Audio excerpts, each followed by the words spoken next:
Hey guys, it's JC4R, and I didn't want you guys to feel ripped off about the 7-minute episode of XD today, so I decided to get this ahead for you, and I guess this is the closest thing to Halloween I got. I'm gonna try and rush through this a little bit. Uh, Real survival, invisible enemy was a thing I never unlocked, so that's a mode you can get in Resident Evil. I'm going to start up. I apologize if I sound silly. I had a little bit of drinking, but not too much to affect me. I'm just saying that as a disclaimer. Um, I pretty much finally got unlazy and got the rest of the unlockables. Well, not really that was a conscious choice, more that quite a bit has happened over the last 2 years.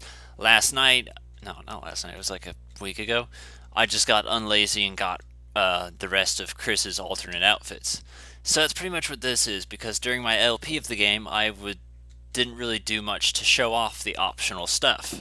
I mentioned it and kind of said, hey, I'm too lazy to record this, go watch my old shit, which I don't feel is right of me, so I apologize. But even since then, I've unlocked new stuff, like this handy infinite rocket launcher, for example. So that's a cool little thing that I got as a little gift.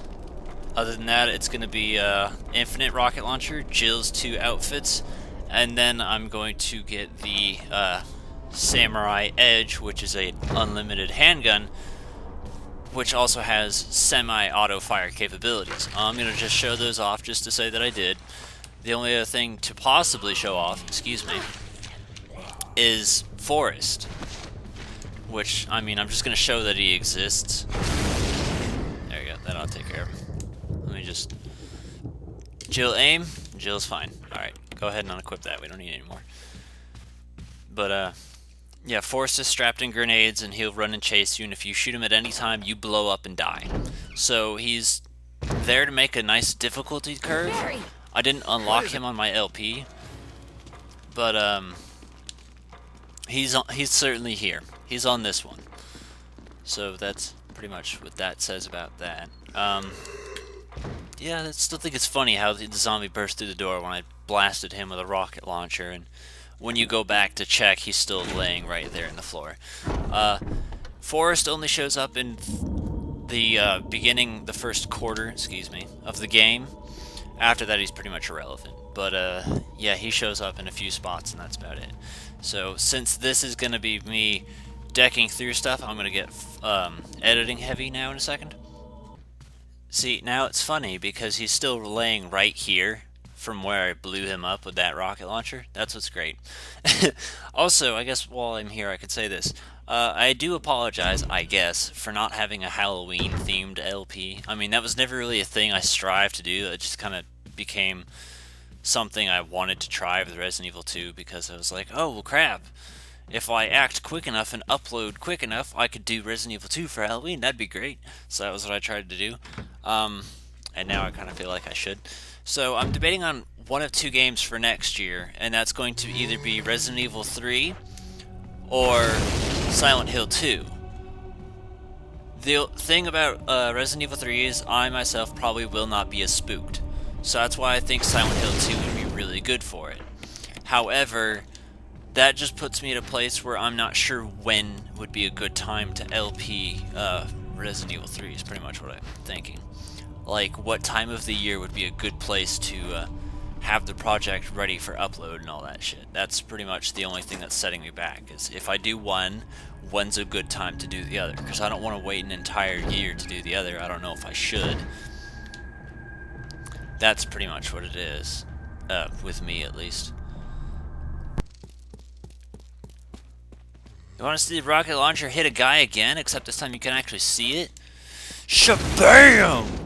Oh, also, while it's relevant, because I think it's funny, I was looking back at my LP just to see if I actually did mention or whatever, anything about the bonus content, because I apparently didn't. I barely remember the LP, honestly. I mentioned something about an HD versions of the games, and although they're not doing the trilogy, they're at least making an HD version of this game, which is super cool. The thing that pisses me off is that this is a GameCube exclusive game, but the HD version is not on Nintendo. I don't know how they managed to possibly fuck that up, But yet again, they've done it. So I hope that Capcom or Nintendo or whoever's making these stupid decisions gets a brain and understands that it can be put on the Wii U. Like, it just infuriates me to no end. I mean, I plan on getting like a PS3 anyway, but damn it, can it really not just be on a console I actually like? Is that so much to ask for? It's a GameCube game, for fuck's sake. You can't just do that.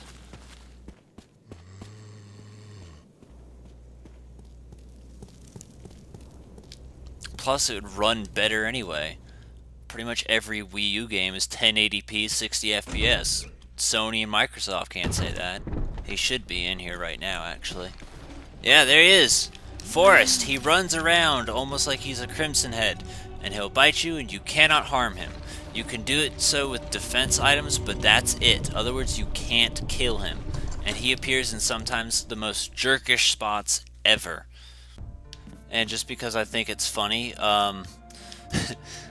my LP, I said that like I think 4 hours or something, 4.5 hours is like a personal best for me. That's not the case anymore. I mean, in that case, I had no choice but to watch cutscenes to show you guys. But no, my personal best now is like half that time. It's like 2 hours 20 or so with Jill. If you guys have a look at my backloggery, then you will see my personal bests for all the Resident Evils. So I don't know, it's fun to speedrun. Only thing is I can't promise unlockable content, excuse me, for Resident Evil 3 because Resident Evil 3 is insanely difficult to do. And I spared this zombie just so we could show off the samurai edge on him. Aim at him, aim at him. Is he dead? I don't think he's dead. I think he's just lying down, taking a nap. Sir! Sir?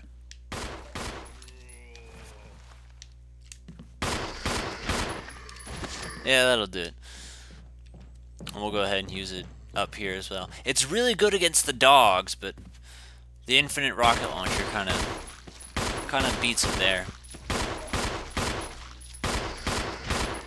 There you go. Plus the infinite rocket launcher prevents even Crimson Heads from giving you shit. There is only one thing left that I'm not sure about, which I'll do a playthrough to test out, is if you put on an alternate costume and beat the game, does it save you in that alternate costume? The reason I'm curious is because in Resident Evil 3, sometimes people start the game in a different costume than Jill's typical uniform. That's why I'm curious. So I wonder if the same can be applied to this, if I can just beat it in one of Jill's outfits and she just stays in the outfit. That's what I'm curious about. That I don't know, but I'd like to find out, so I'm probably going to do that sometime, just this way I don't have to... I mean, she's cute like that, but I like one of her alternates a lot better. So that's kind of why I'm curious. Same goes with Chris. Like, they both have an outfit that I really hate and really love, and their default outfits are actually really good. And when it does come time for me to do Resident Evil 4, I'm probably just going to use Leon's alternate outfit because I like it more than his default outfit. And I am in such a mood where I'm fucking eager as all hell to get Code Veronica. Like, I'm probably going to buy that sometime soon. Because, holy crap, I can't wait. The only thing is that I want to get it on the GameCube, and it's $30. As for the PS2, it's like $1. That's pretty much it. It's a set of casual clothes. Nope, that's alternate outfit number 2. We want alternate outfit number 1. Army fatigues. This was the one I showed off in my Let's Play vault, but I'm not going to recommend that video to you because that's 4 years old now and pretty much irrelevant.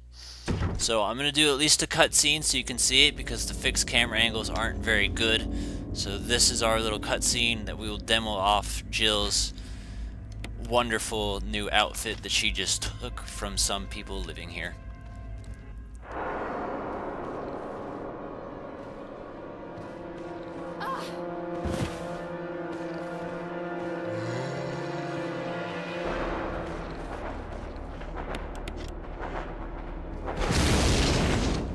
Personally, I'm not a fan of it.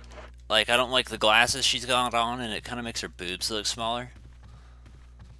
I don't know. It's just not one I like. Her second outfit, though, which we will try on in now, I like much better.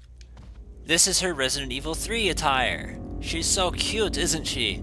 That's kind of what I want to do, is I want to beat the game in her Resident Evil 3 outfit. so I can just play as her like this from now on. I don't know, I just like it better. No real reason. Barry. Oh, Jill. Got any good news? Other than I'm still alive in this madhouse? No. Can't say it's much safer here either. We'd better secure our escape route first. There's gotta be a back door somewhere. Alright then, let's split up again. Hey, hold on a sec. Look what I've found. It's a can of fizz! What about you? That's all I feel like showing off. Also, I apologize if this... Because, see, I'm trying to keep this under, like, 15 minutes. This way it doesn't feel like I wasted time, and I should have just uploaded XD instead. But, yeah, here's Jill's, and I'm just going to go ahead and cut to Chris's outfits, because there's no really any point showing anything else off of Chris, other than his outfits. And Jill was the girl that we went through with our LPS. So, I'll see you in a year. That's kind of tradition for guys in Resident Evil games to look like jockey assholes, and, well, Redfield's no exception. He looks, honestly, less of a jockey asshole, more of a, skater, really. He doesn't get a cutscene, but, this is his outfit, because I like his second outfit better. That's why that one gets the, cutscene. So, yeah, change clothes! Alright, here's the pride and joy that I was too lazy to worry about up until now. His Code Veronica outfit. So I'm very happy that I finally got off my ass and did something about it, because now I can say I actually have everything in this game completely unlocked. So go me! And honestly, I think it looks pretty good on it. I like how it says RPD on the back. Alright, so let's go ahead and just blast your fucking head off. He's also, Chris is better with the samurai edge than Jill is, because he has a better chance of getting headshots. So, I'd recommend that a little bit more for Chris than Jill, but there you go. That's pretty much all there is to show off that I can... You know what, fuck it, we'll kill ourselves just like we did in the Let's Play Vault. Because, honestly, Forrest terrified me, like, the first few times I played, because I didn't know where he was. The idea that, like, sometimes your trigger finger just takes over and you blow yourself to hell. Like, it's scary. It's honestly the most terrifying thing, in my opinion, in any Resident Evil game. Like, a lot of people claim the regenerators aren't scary, and they're not. I'm sorry. They're just not. I'll rant on that when I LP the game later, which God knows how many years that's going to be. But we're going to go ahead and let Forrest take us out, shall we? Go ahead, Chris. Take aim. And... that happens even if you're like 50 feet away. It doesn't matter. It's really clever. I like it. I don't remember what... I think even if you try and visit Forrest where his corpse is, I think that's actually a point where he's just running about trying to eat you. In the main game, if you don't have it like that, you can actually kill his corpse, his crimson-headed style corpse. But once you have him roaming around the mansion, he just stays there forever, and it becomes a little bit more difficult. But after a while, you kind of get used to the way he works, and yeah. The only thing I don't know is that if Chris's flash grenades do anything to him or not. I'm going to assume not, but yeah, I'm just saying off the top of my head, I don't know. So hopefully this was of some use to you guys, and you don't feel too ripped off. If anyone cares, I did an entire playthrough as Chris on Song of Soaring. Eventually, I'll get around to doing Claire A, Leon B of Resident Evil 2 on Song of Soaring. So, yeah, other than that, I've been uploading the battle CDs, and I'm going to start Battle Bingo pretty soon. So I'll see you guys later. It's JC4R. Cha-cha-cha.